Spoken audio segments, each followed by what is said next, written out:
Assalamualaikum warahmatullahi wabarakatuh. Perkenalkan, nama saya Latif Nur Iksan dengan NIM 1195010104. Baiklah, di sini saya akan menjawab beberapa pertanyaan mengenai proses dan thread status proses pada sistem informasi. Untuk pertanyaannya itu ada dua. Yang pertama adalah jelaskan perbedaan antara proses dan thread. Yang kedua adalah jelaskan perubahan status sebuah proses pada sistem informasi operasi. Baiklah, saya akan menjawab pertanyaan yang pertama, yaitu adalah jelaskan perbedaan antara proses dan thread. Pada perbedaan proses dan thread itu ada 6. Untuk masing-masing perbedaannya adalah antara lain, yang pertama, pada proses itu sulit untuk membuat karena membutuhkan duplikasi proses induk dan alokasi memori, sedangkan pada thread lebih mudah untuk membuat karena mereka tidak memerlukan ruang alamat yang terpisah. Selanjutnya yang kedua adalah digunakan untuk tugas-tugas yang berat seperti pelaksanaan aplikasi, sedangkan pada thread ini digunakan untuk tugas-tugas yang sederhana.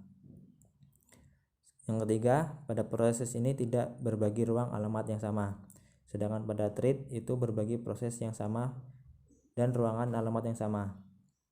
Selanjutnya pada proses independen satu sama lain, sedangkan pada thread saling bergantung karena mereka berbagi ruang dengan alamat yang sama. Selanjutnya yang kelima, setiap proses memiliki kode dan data sendiri, namun pada thread ini tidak memiliki kode dan data yang sama.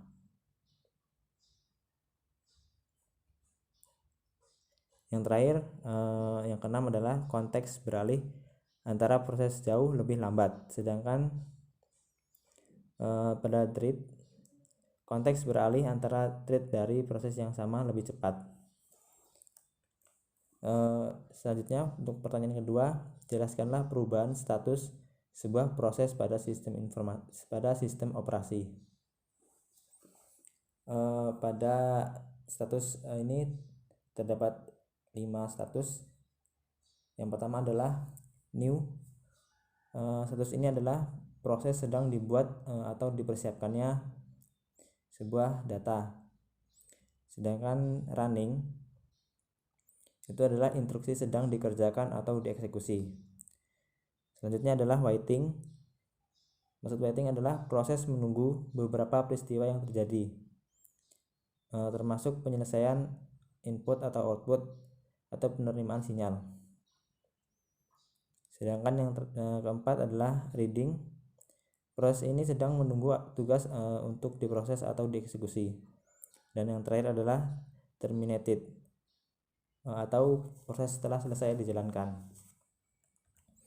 Di sini saya memiliki sebuah diagram di mana di sini memiliki beberapa status. Yang pertama ada new, ready, waiting, running, dan terminated. Di sini saya akan menjelaskan bagaimana cara bekerjanya sebuah proses. Itu adalah dari new. Jika new ini disetujui atau diterima atau admitted, maka dia akan menuju ke ready, dimana ready ini adalah sebuah data yang sudah siap untuk dieksekusi. Jika dia sudah siap atau sudah ready, maka dia akan menuju ke running. Pada bagian running ini terdapat 3 kemungkinan. Untuk yang pertama adalah jika running ini langsung dieksekusi, maka dia akan terminated, maka dia akan selesai dieksekusi. Yang kedua adalah jika dia interrupt, maka dia akan menuju ke ready untuk mempersiapkan kembali dan menunggu penjadwalan pengiriman. Yang terakhir adalah menerima inputan atau output atau menunggu sebuah sinyal. Itu adalah proses waiting.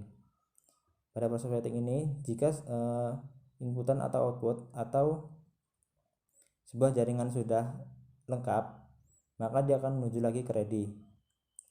Jika sudah siap atau sudah ready, maka dia akan menuju lagi ke running untuk menunggu penjadwalan pengiriman.